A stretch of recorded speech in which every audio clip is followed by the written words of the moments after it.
Okay, fellas, we're going to need to be on it in this group this season. Really interesting group with Manchester City in there, so I really want to finish top if we can. Otherwise, things could get a little bit interesting in that first knockout round. And also, for the first time, we're actually one of the favourites. Some of your family won't make as much money off us this year if we do win, but we still want to win, obviously for multiple reasons. But I'm a little bit annoyed because they've got Man United joint with us, which is somewhat understandable. A little bit controversial, but understandable. But somehow Pep Guardiola's Chelsea are the favourites over us. That absolute bald fraud. I own that guy. I don't know how he's favourites over us, guys. So let's go out there and prove that we're the best team in this Champions League and start off this group with a couple of good wins. Looking for trouble and fights, but you found me. No, I'm a screw up, but baby, I'm glad you're someone to rely on, someone to rely on. No, I'm a screw up, but baby, I could be someone to rely on, someone to rely on, someone to rely on. Hello everyone and welcome to episode number 179 of Husavik Heroes here on Shaun Does FM. I hope you are doing well. And coming up in today's episode is the first game of the group stages for the Champions League for the 2036-37 season. We take on Sparta Prague away from home, and off the back of that we will also have an Icelandic Cup final as well. So if you are looking forward to today's episode, where we're also going to check in on HK in the Europa League and Knatts KR down in the Conference League, then do remember to go down below, leave a thumbs up on the video, and if you haven't done so already and are enjoying this series here on the channel, also remember to hit that subscribe button and turn that notification bell on as well. It is greatly appreciated. But before we get into the action in today's episode, for the first time in the save, we're actually quite heavily favoured in terms of the odds for the Champions League this season. The past few seasons, when we have won it, the first season that we did, we were paying odds of £101, and last season it was £51. This time they think we've got a really strong looking squad, which does actually look like it is the case with that addition of Jonathan Berger. Our first choice 11 in particular does look quite strong. We are £6.50, as mentioned in the intro, joint alongside Man United, and £1 shorter than the team who is also in our group in Manchester City. But for some reason, Pep Guardiola's Chelsea, despite not winning anything of note so far in this save, the big Mr. No Happy Ending himself, his team are the favourite, which does seem a little bit strange, but we are right up there, so hopefully can go quite deep in this upcoming season's Champions League like we have done over the past four. But travelling forward in time off the back of those odds for the Champions League this season, we can give you guys a domestic update on what has happened since the end of yesterday's episode before we do play the first game of the Champions League group stage. If you missed yesterday's episode, where we did do our squad overview as well as a transfer update and did keep an eye out on what was happening with the other Icelandic teams in qualifying, as well as playing the UEFA Super Cup, which we did lose to RB Leipzig. I'll leave a link to that episode in the top right corner. We also played games off the back of that, at least brought you guys results of those games against both Shaun and Hafnarfjordur. Off the back of that, we were quite close to already securing the league title here in Iceland. But first things first, the first one in a doubleheader against what was then second place Fylkir. We bet them very comfortably 6-0 in the Icelandic Cup semi-final. That is why we do have the final as the second game of today's episode. As you can see down the screen, a little bit further, that final is going to be against Akraness, so it should be a game which we are capable of winning, trying to win the Mjólkurbikarinn yet again. And off the back of that as well, we bet Fylkir 3-1, and because they were second at that stage, that was the game which did secure us the league title here yet again in Iceland. Off the back of that,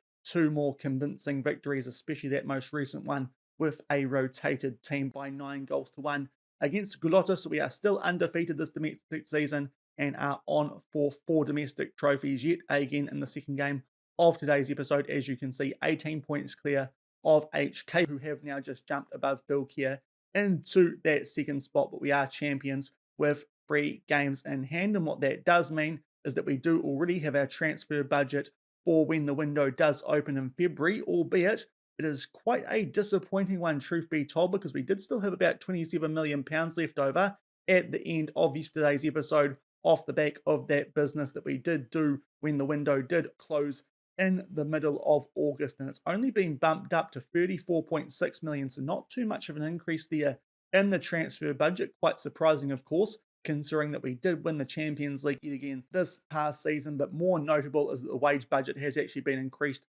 by quite a big amount there. That has gone up to £149,000 a week spare in that one, so we can always adjust things in that regard, but it should mean that if we do need to improve the squad, we might be able to bring in one more big name player for the next European season, but we're certainly hoping we'd have a little bit more of a bigger transfer budget than we do have, as I said, considering we still had £27 million left over at the end of yesterday's episode. But that does pretty much mean that we can rest players in the domestic games from this point forward and really focus in on our Champions League group here for the 2036-37 season. As I said, Manchester City are obviously our biggest threats in this group. It's going to be really interesting to see who comes out on top when we do take them on over the next few episodes. But apart from that, we really need to be winning these games against Sparta Prague and Dynamo Zagreb if we do want to finish on top. If either of us do slip up against those teams, that is going to make the task all the more tougher to finish on top of this group and could actually put one of us in danger of potentially falling into a Europa League spot should things not go to plan. But as I said, looks like there's a clear top two in this group, but we don't take Manchester City on until the third game of the group stage, which will be the second one in tomorrow's episode. First off, we do have a trip to the Czech Republic to take on Sparta Prague. They were the fourth seeds in this group, play a 4-2-3-1 system. No familiar names in that team, and they currently find themselves fourth in the Fortuna Liga in the Czech Republic as well, fairly early on. And while they are not on top of the table, they are not too far off. So certainly a team that we do need to respect, albeit at the stage of the save. Should be a team that we are very, very capable of beating. As I said, really need to pick up 3 points here so we can match things with Manchester City before we take them on in the third and the fourth match week. In terms of how we do look going into this game, just one serious injury that we have suffered in that recent run of domestic games, and that is our new backup right winger, Maurizio Menga. He has a lower back stress fracture. He is out for 5 to 6 weeks, so that means that he is unavailable for the bench, albeit we probably wouldn't have put him on the bench anyway with the other options that we do have available to us, but we look pretty similar to what we did in the Super Cup yesterday. One thing that I have done is switch Denali and Ramadan back around. I got that completely wrong going into that Super Cup yesterday. That might have been quite telling because, of course, with Ramadan not being at the Euros, he was here throughout that whole Euro Copa America stint while Filippo Denali was not. We put Ramadan on the right-hand side, of course. Usually that is Filippo Denali, and it wasn't until I was editing yesterday's video that I realised I had those centre-backs the wrong way round, so that might have been a mistake there that potentially led to us being a little bit sloppier in defence like we were in that Super Cup final yesterday. But we are back to usual this time, just that one change from the last European season. Jonathan Berger coming into left back instead of Luis Herrera, who is on the bench, and our backup winger on the bench this time is going to be Alagard as a left winger. Heiko Kunze will be the backup right winger as well as striker, and that allows us to have both Basicki and Bruno Costa on the bench. But apart from that, a very, very similar squad to what we did put out for the latter stages of last season's Champions League, and we'll come back shortly and hopefully get off to a good start here in Letna as we take on Sparta Prague.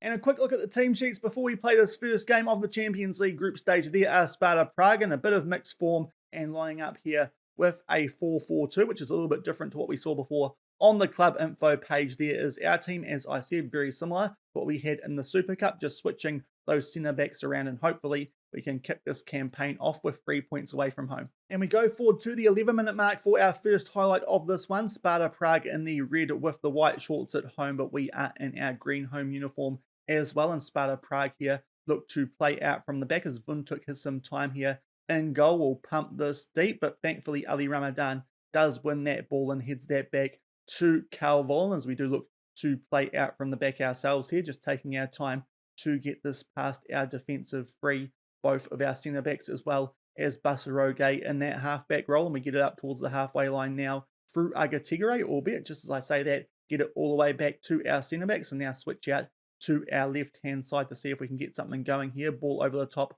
for Adam Saki, who has got 50 domestic league goals this season, and that is Lassana Doumbia. This time Adam Saki is the provider, not the most powerful finish by any means, but just hit the placement there and puts that away in the bottom right corner. And just like that, we do go 1-0 up here. Just past the 10-minute mark, Adam Saki holds the ball up. Doumbia there with a good run, just gets that past the Sparta Prague goalkeeper's hand, and that makes it 1-0 Völsungur nice and early. And just shy of the 20-minute mark, we have our next highlight, a free kick which Dumbia puts far post Filippo Donelli into the top right corner, and that might make it 2-0 here, but we are going to have to wait for a VAR check. I think he might have been onside, albeit a bit hard to tell from this camera angle. Unfortunately, it's not the case. He is offside, albeit only by 1 step, but he probably is offside, hard to tell, but that goal gets ruled out, so it is still 1-0 just past the 20-minute mark. And shortly off the back of that disallowed goal, we are back down the end here with a goal kick to Sparta Prague, but Basaroge does win that ball back in the air. A little bit of turnover ball there through some headers, and we do get possession back eventually, and it is Jonathan Berger who was on the attack there, albeit good interception, I believe. That would have been by the Sparta Prague right winger, albeit they give possession back. Mizkic with a shot that just goes wide and high, so he's certainly on top of them here early, but still only lead by 1-0. And we go all the way forward to the point where we are just entering injury time here in this first half, and as you can see down in the bottom left corner, as there's actually a good chance for Sparta Prague. Bit of a missed header there by Radenko Krulu, but thankfully that's a pretty safe save there for Carl Wallen, and this highlight might actually continue. But what I was trying to say is that Manchester City have kicked into gear late in the first half of their game against Dynamo Zagreb, so they currently lead 3-0. Hopefully we can try and match their goal differential from that game, but there might be a highlight for us here before half-time off the back of that little iffy moment with that missed header there to Radenko Krulu. We are well on top of Sparta Prague in this one, despite the lack of highlights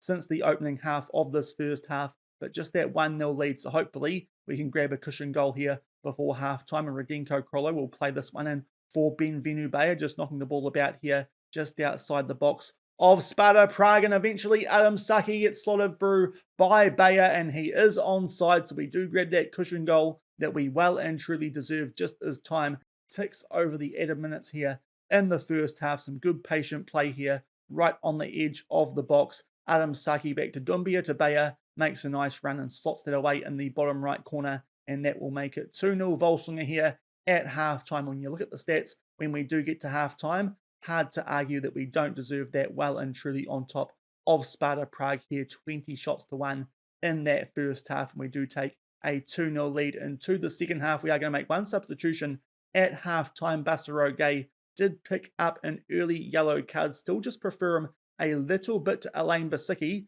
but not by much. With that in mind, in that yellow card, Basicki will come on for Basaroge for the start of the second half. That's our only sub, as we hold a 2-0 lead as we get things back underway. And indeed, we're getting things back underway immediately. A highlight straight from the restart here as Sparta Prague try and find a way back into this game, as they didn't really offer much in that first half, albeit they pumped that ball deep, and Berger wins it back for us in the air. Does the left back, the new addition, who's having quite a good game so far, albeit we do give possession away there, and Sparta Prague might get a chance here as they try and build from the halfway line, albeit are forced to playing it back to their defenders, and they just take their time here on the ball, take a lot of time on the ball. Big chance here for Lasana Dumbia, but just puts it wide. Good chance there to make it 3-0 early in the second half, still 2-0 just after the restart. And nearly at the 10-minute mark of the second half, there was Sparta Prague clearing it deep, but Ali Ramadan is able to tidy things up, still well and truly dominating them here in this game. But at the moment, we still have that 2-0 lead, one more goal, and we'll be level with the scoreline from that Manchester City game. And that might be it. That's a really nice finish there from Adam Saki, but yet again, we have to wait here for a VAR check. A little bit hard to tell with how quickly that ball was put over the top there, and yet again the goal has been disallowed, which is a bit of a shame because that was a really good finish that time from Adam Saki for what would have been his 52nd goal of the season. Very little in that one as well, but is just a straight offside, and it remains 2-0. And we go forward now to the 66-minute mark. We have a corner. Filippo Donelli gets on the end of this one, and that time it is going to be a goal for our Belgian centre-back. Maybe we could have used one of those in the Super Cup yesterday if I had my centre-backs the right way around, but that should secure us the 3 points in this opening game. Good header there by Donelli at the near post. 3-0 Völsungur with about 24 minutes left. And going forward a few minutes off the back of that third goal, 2 players in our midfield are down to red hearts. These are going to be our last few substitutions for this game. Bruno Costa is back, so he's going to come on for Lasana Dumbia, and Benvenu Bayer on a red heart. What I think we're going to do is bring on Alagard. He'll go to the wing, and Ognan Mizkic can switch to the midfield for these last 20 minutes, still holding a 3-0 lead. And with just over 10 minutes left in this one, it is now Sparta Prague with a throw-in. Hopefully we can grab one more goal here and try and match that scoreline from the Manchester City game, because these days they have a 4-0 lead, so it would be quite nice if we can keep the goal differential pretty similar going into those back-to-back games against them, just in case it does come down to a goal differential situation if we both get similar results against each other in the home and away games, because it is definitely a possibility with the strength of that Manchester City team. Of course, a team who did beat us in our first Champions League final 4 seasons ago now, but we hold the ball here and hopefully can bring up a 4th goal to try and match what they are doing against Dynamo Zagreb. And a good chance here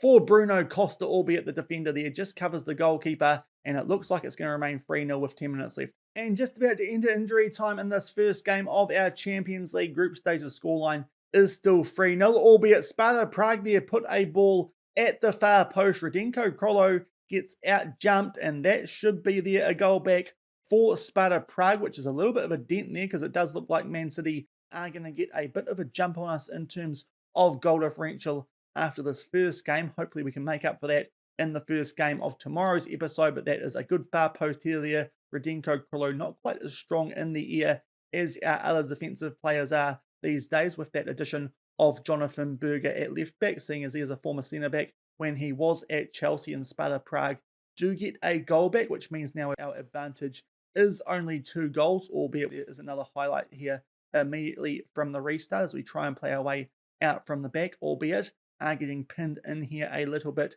down our left-hand side as Alagod gets a little bit of pressure on him, and we just flick it around here in our defence. Basicki back to Ramadan, and as I mentioned earlier, and it's still the case, just getting pegged in here a little bit late down our left-hand side. But a pretty good game so far. We've been a little bit unlucky scoring a few goals where we were just offside, and apart from that, just that late conceded goal there, which is a little bit of a dent. But apart from that, I do think we've played quite well, and we are still going to pick up 3 points. And here's a chance for Alagab that comes off the upright. That would have been nice to finish this one off with a scoreline of 4-1. But in the end, we do pick up 3 points in our first Champions League game, which is the most important thing. Quite a dominant display, as well as I said, just that late goal that we did concede, the only downside on that performance, but a pretty good one. And we pick up 3 points there off the back of a 3-1 win. Manchester City did look like that they picked up a 4-0 win against Dynamo Zagreb, which means they're probably going to be top of the group off the back of this first match week. But we'll just go forward a little bit and confirm that that indeed is the case. And sure enough, it is. Man City there picking up a 4-0 win thanks to a hat-trick by Erling Haaland. So at the moment we are second in this group, but we could hopefully go above Man City come tomorrow's episode when we play them for the first time in this group. But that will do it for Champions League action today. We'll come back shortly and see what's happened to both HK in the Europa League and Phil here in the Conference League after the first match week before we take on Akraness in the Mjólkurbikarinn Icelandic Cup final. And we are back about to play our next game, which is in the Icelandic Cup final against Akraness, a team who were, of course, in Conference League qualifying in yesterday's episode, got knocked out, I think it was by Dundee United and the next gen winner from this past year in that third qualifying round in the Conference League. But before then, a few little updates that we do need to do, and one of them is that Fabio Mariano is now an Icelandic citizen, and it does look like he might be going to switch from being Italian to Icelandic as well. Fabio Mariano did actually get an Italian cap around about a year ago, but just the sole cap, and he might be switching his allegiance to Iceland by the sounds of it from that news article. So that is interesting. Not as notable as, of course, Basaro Gay and Ali Ramadan being former non-EU players who are now able to be EU for the domestic competitions here in Iceland. But before we do have a look at our opposition for this Icelandic Cup final in Akraness, a quick update on both HK and Knatts KR in the lower European competitions. And we start off with HK in the Europa League in Group F, and there are no Fs for HK. After their first game of that group, they pick up a nice 3-1 win there at home against Astana, which is good to see off the back of them having a pretty disappointing campaign down in the group stages of the Conference League last season. One thing I have forgot to mention, these days their manager is actually a former under-19s manager at this time last season, so hopefully he can help HK here this upcoming season in Europe. But that's a really good start for them. They did concede a penalty at the 8-minute mark, but not too long off the back of that, Radim Cahoot, one of our former players here at Völsungur, he got an equaliser and then 2 goals either side of halftime for their star striker in Burnson, and they pick up a 3-1 win, which does mean they are currently top of the group, joint there with Nice. So a good start there for HK in the Europa League. But unfortunately, in the Conference League, things didn't go quite as well for Knatts KR. They had to travel away to Georgia to take on Dynamo Tbilisi, I believe is how you might say that one, but nonetheless, they perform really badly there. They suffer a 3-0 loss away from home. 2 goals there before halftime and 1 in the second half, and that means the early doors, they are bottom of that group. Hopefully, they can start picking up some points in tomorrow's episode when they have a home game against Vålerenga, as well as a trip away to take on Klugge of Denmark. Looks like Knatts KR there might be more likely to pick up some points in that group in the second half, where they do have more home games in that group stage. But not a good start there for Knatts KR, but a very good one for HK, as they currently find themselves top of the group. So maybe they are going to find themselves in the knockouts of European football this upcoming season. But we are about to play Akraness in the final of the Mjólkurbikarinn, which is away from home this time.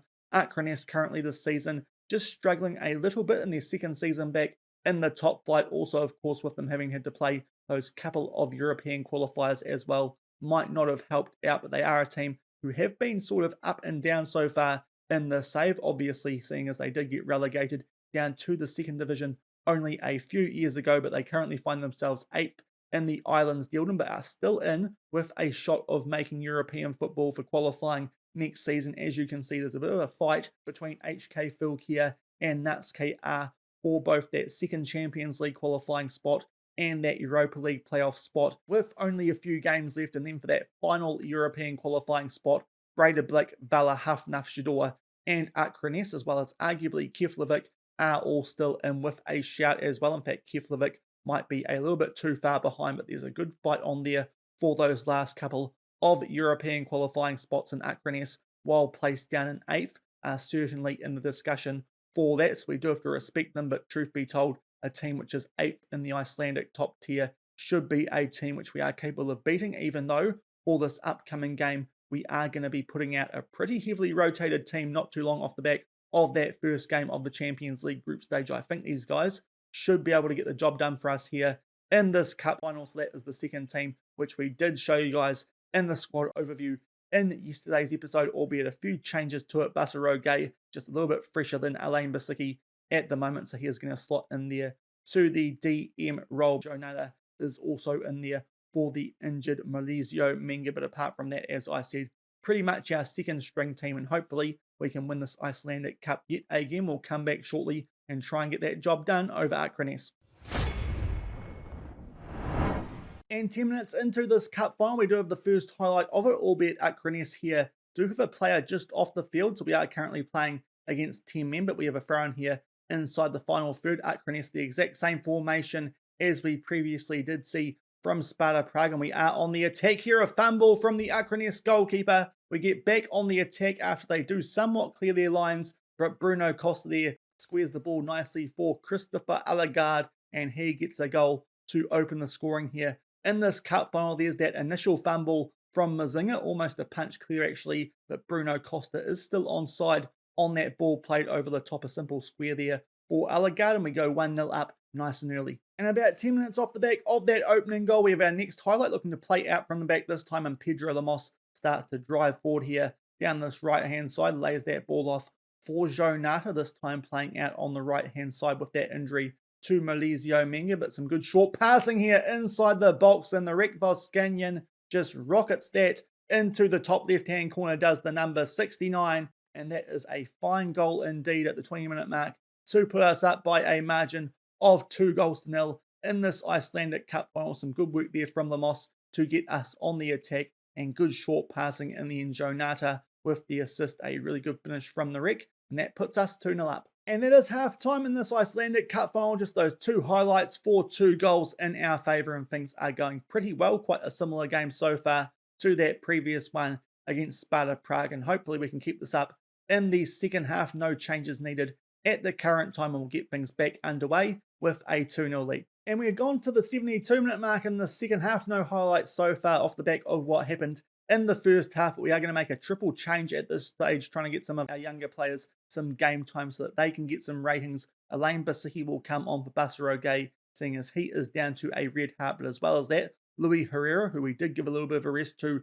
on a heavy workload for Premzel Bokic, he'll get some game time here in these last 20 minutes, as will Erdan Shaiti for Gabriel Kapan. So those are all of our subs used, still with a 2-0 lead late here in this Icelandic Cup final. And shortly off the back of that triple sub, we do have a highlight here, the first one of the second half. Bruno Costa playing that far post for Shaiti, but he is able to get position back for us. Nothing much happening from that initial chance, but eventually Bruno Costa puts that one right into that inner box, and Narek Voskanian will pick up his second goal of the game. Our Armenian midfielder come striker doing a pretty good job for us here in this rotation team today, and that should be the goal which secures us yet another Icelandic Cup right on the edge, in fact, of that inner box, puts that into the bottom right corner.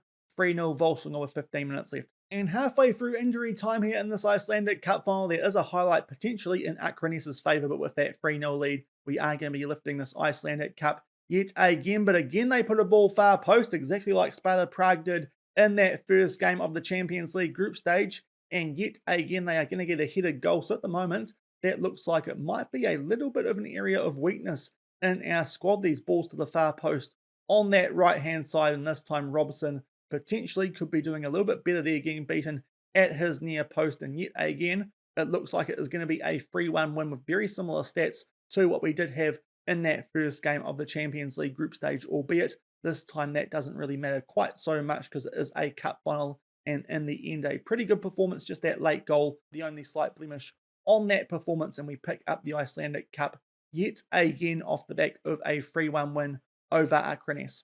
And back in the inbox off the back of that second win of today's episode, both by a similar scoreline and quite similar performances as well, conceding late goals, but we do pick up our fourth domestic trophy of the season, and they do say a quadruple, but for some reason they're not including the Champions League in that, which is a little bit strange, but that is our fifth overall trophy of the season, not quite able to manage what we did last season, when also picking up the Super Cup as well. Pesky RB Leipzig yesterday put pay to that one, but we pick up 5 trophies this year at Völsungur and have already wrapped up a domestic quadruple, and that was our 13th win in the Mjólkurbikarinn. I'm pretty sure that's our 12th straight win as well, so we are in a really, really good run in that Icelandic Cup, and that does mean that Akraness will not get a automatic Conference League qualifying spot like they would have if they did beat us in that game. They are going to have to do it through the final league position, but that will do it for today's episode. We start off the group stages with a 3-1 win away from home